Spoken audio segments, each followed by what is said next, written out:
Ilang senador ay kinukumpirma na may iba pang mga politiko bukod kay Mayor Go ang nasasangkot din sa usapin ng Philippine Offshore Gaming Operators. May balita si Bombo JC Galvez. Kinumpirma ni Senate Committee on Ways and Means Chairman Senator Sherwin Gatchalian na may iba pang mga politiko bukod kay suspended Bamban Tarlac Mayor Alice Guo ang sangkot sa operasyon ng Philippine Offshore Gaming Operators o POGO. Ayon kay Gatchalian, karamihan sa mga sangkot ay mga lokal na politiko sa lalawigan. Anya, hindi protektor ang iba pang mga politiko, kundi bahagi ng web o galamay ng operasyon ng POGO. Hindi pa niya pwedeng isa publiko ang mga pangalan dahil sikanasang executive session ibinigay at nagpapatuloy pa ang investigasyon ng mga otoridad. Tumanggi rin ang mambabatas na sagutin kung kabilang sa mga politiko ang ibinunyag ni Senate President Pro Tempore Jingo Estrada na alkalde sa isang bayan sa Pangasinan na nagpapatakbo ng POGO sa Bamban. Bukod sa mga politiko, may mga negosyante rin anyang nasasangkot sa operasyon.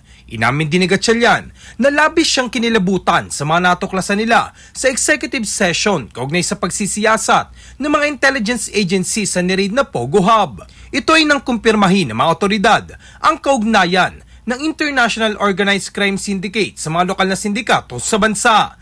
Nangangahulugan anya ito na masyado ng malawak ang impluwensya ng mga POGO kung saan mga foreign syndicates na ang nagpopondo sa mga lokal na sindikato. May mga pangalan kasi doon at mayroong web na pinakita at may mga politicians, enforcers, criminal syndicates, even businessmen. Meron din, may mga businessmen rin. Hindi naman nila sinabing enabler but part of the web. Part of the web. Hindi na elaborate masyado kung ano yung participation but definitely part of the web. I think tuloy-tuloy pa yung kanilang investigation and intelligence gathering. Muli namang iginit ng senador na napapanahon ng iban sa bansa ang POGO dahil wala itong buting na idudulot. Para sa Bombo Network News, ako si Bombo JC Galvez, nag-uulat para sa #1 and most trusted radio network in the country, Bombo Radio Philippines, Basta Radio. Bombo!